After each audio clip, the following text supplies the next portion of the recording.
Olá, hoje eu trouxe para conversar comigo aqui no estúdio um pediatra que tem mais de 40 anos de experiência na pediatria. Ele coordenou o Tratado de Pediatria pela Sociedade Brasileira de Pediatria. E por que o Fábio Ancona Lopes está hoje aqui comigo?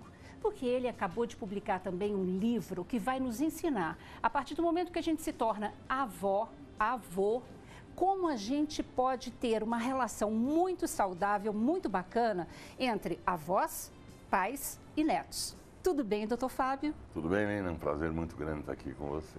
Que bom. Então, esse assunto, a gente, quando se torna avó, a gente quer ajudar a filha da gente, o netinho, quer fazer tudo como a gente fazia antigamente, né?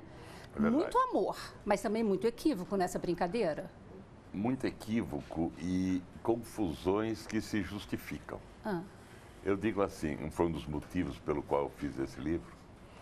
O que as avós aprenderam quando eram mães, quando foram mães, é muito diferente daquilo que a gente ensina hoje para as filhas delas. Por exemplo, a gente não usa mais cueiro, né? A gente não usa fralda mais de cueiro, tecido. a gente não enrola mais a criança como um pacote. A gente dá uma ênfase muito grande ao aleitamento materno, coisa que as avós não receberam esses ensinamentos. Então é muito importante. Antigamente não era assim.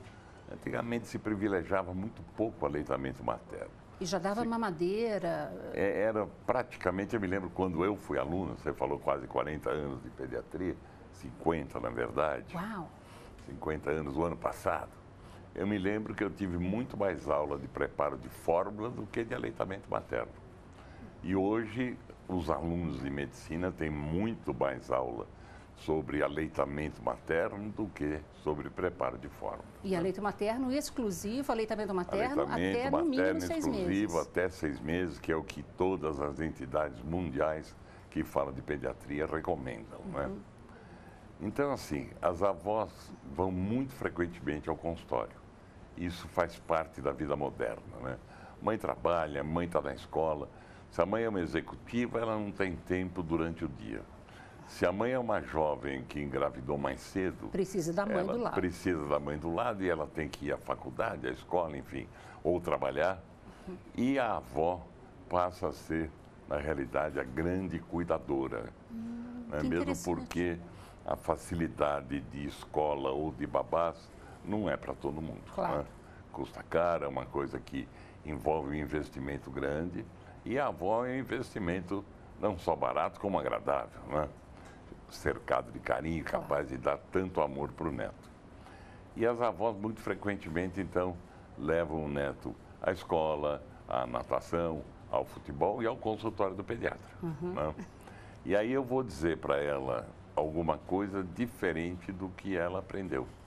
Seja em termos de alimentação, por exemplo, além do aleitamento materno, as avós de hoje aprenderam que com 3 meses de idade podia dar papinha de aveia e com 4 meses podia dar almoço. E hoje a gente só faz isso depois dos 6 meses.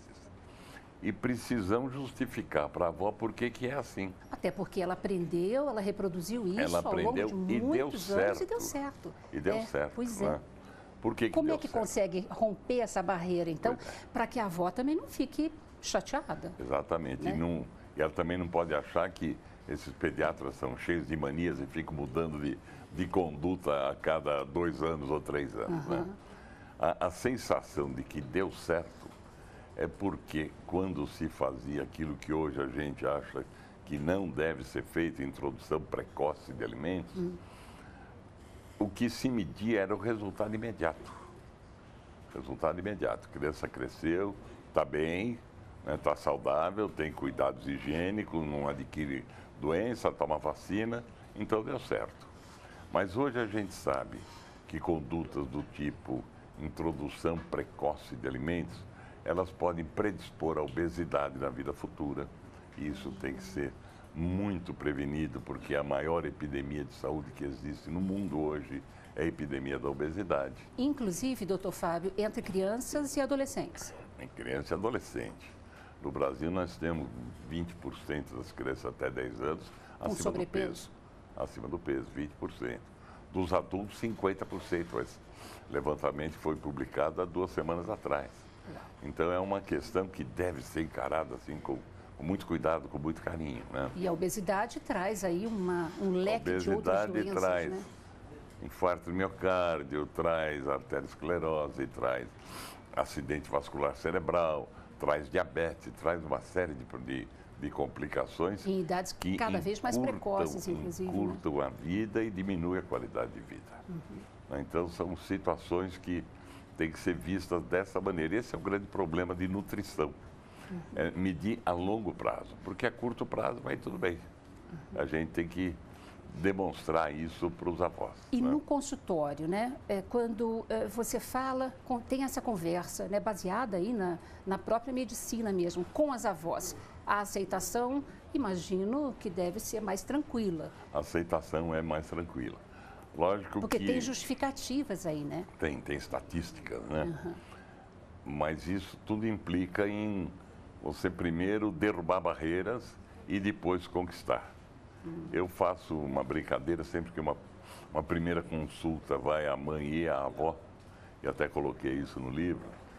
Eu termino a consulta, eu sempre viro para a avó e digo assim: a senhora gostou de mim? Porque se não gostar, eu sei que eu não vou continuar sendo pediatra do seu neto. A avó determina muito esse comportamento da mãe, né?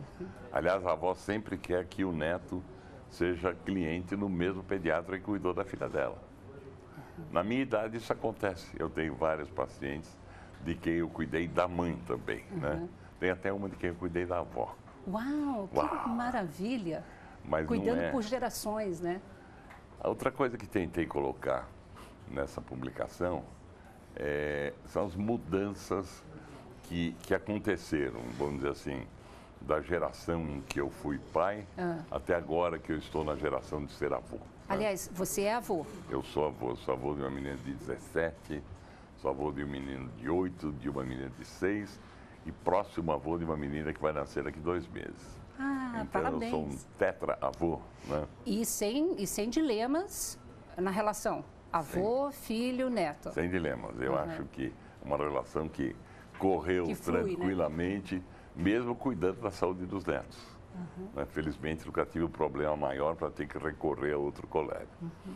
Mas tentei colocar situação assim, no tempo dos avós, o círculo de relações sociais dos filhos era muito restrito. Eram crianças da mesma escola, do mesmo bairro, né? A cidade era diferente, os eventos eram de outro tipo. Não havia mega eventos em que todo mundo vai acampar na porta do estádio para assistir um evento que vai acontecer daqui uma semana. Até porque não tinha internet, não tinha rolê, não tinha nada disso. As comunicações eram muito mais restritas e com isso era comum que as famílias conhecessem o namorado da filha ou a namorada do filho, né? Aquela pergunta clássica, né? O que o pai dele faz, né?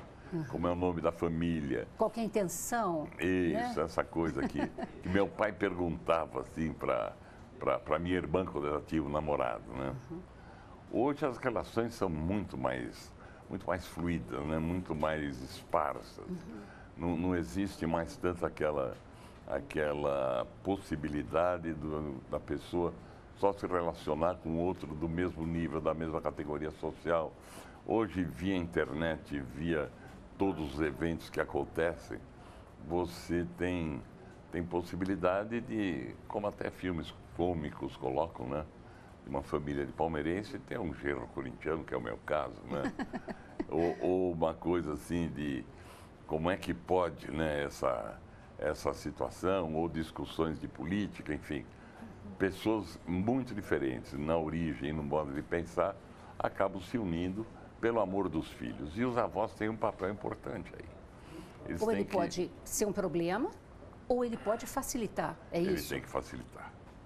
Ele tem que facilitar, porque não faz sentido imaginar que o pai ou a mãe de alguém vai atrapalhar a vida afetiva do filho num dia de século XXI, né? Agora, isso é um desafio, imagino, né, doutor Fábio? Isso é um desafio. Porque os avós, né, que já têm uma certa idade, não pegaram culturalmente essa fase de modernidade, essa fase de web, de face, enfim, né? Pois é, mas eu sou avô. Como é que faz isso? Tem algum recado aqui no livro? Eu procuro colocar essas coisas para os avós que vão ao consultório, que tiveram oportunidade de ler esse livro que a gente fez. Né? A necessidade de ser um facilitador.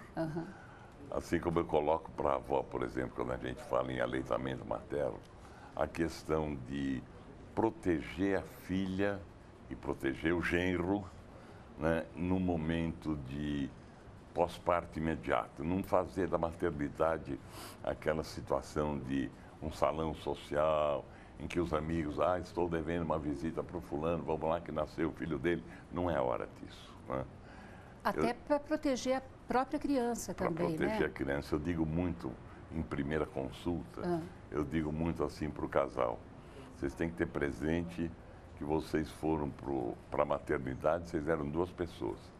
Vocês saíram, vocês são uma família. E é fundamental para que essa família se estruture de uma forma adequada, que vai correr mais liso, mais fácil, mais solto. É fundamental que eles tenham toda a possibilidade de ficar juntos, de compartilhar, de trocar experiência entre eles.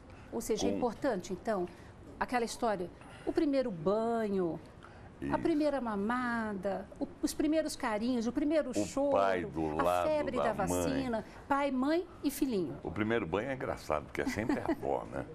É sempre a avó. Por mais que a gente tente assim, fazer com que o casal se sinta capaz de fazer isso, parece que é quase que o tabu. O primeiro banho é o direito da avó. Né? Agora, você sabe que eu, particularmente, sonhava em dar o tal do primeiro banho na minha filha. E aí, a minha mãe, que é a avó, né? Elas se dão super bem, ela super compreendeu, respeitou e eu pude ter essa oportunidade de dar o primeiro banho. Isso é né? importante. Eu acho que esse processo realmente, como lidar, né, com essas gerações dentro de casa, é o que vai determinar, inclusive, a saúde da relação entre avós e netos, não é? Né? O aspecto da relação entre o avô de um lado e o avô do outro. Que, bem Disputam. ou mal, eles vão ter que conviver socialmente. Eles vão se encontrar, se não forem assim, com grande frequência, pelo menos nas grandes datas, Natal, final de ano, Réveillon, e procurar harmonizar isso. O avô tem que ter presente o papel dele nessa harmonização. Seguramente um avô que entra em conflito aberto com o sogro da filha, ele não está facilitando a vida de ninguém, muito menos do neto. Claro. Né? E essa criança, ela vai precisar cada vez mais, e isso é fundamental, crescer num ambiente tranquilo, de paz, de tranquilidade, sentindo afeto, sentindo ligação, sentindo amor entre as pessoas.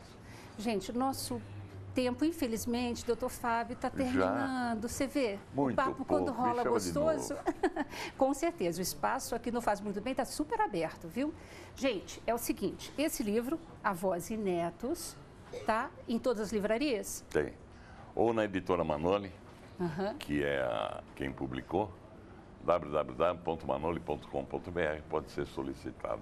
Tá aí, gente, isso aqui é uma grande dica para que as avós, os avós, né, possam aprender a lidar melhor com a modernidade, com as diferenças entre gerações e para que a família seja, enfim, um nicho de felicidade, né? É o que se deseja ardentemente, né? A família seja o lugar onde se aprenda a amar, né? Valeu a pena, então. Valeu a pena. Está na pediatria e ter escrito isso para alertar os mais velhos. Me realizou muito isso. Muito obrigada, viu, Obrigado pela sua a você, Nina, é um presença. prazer. Gente, muito obrigada e até a próxima. Beijo.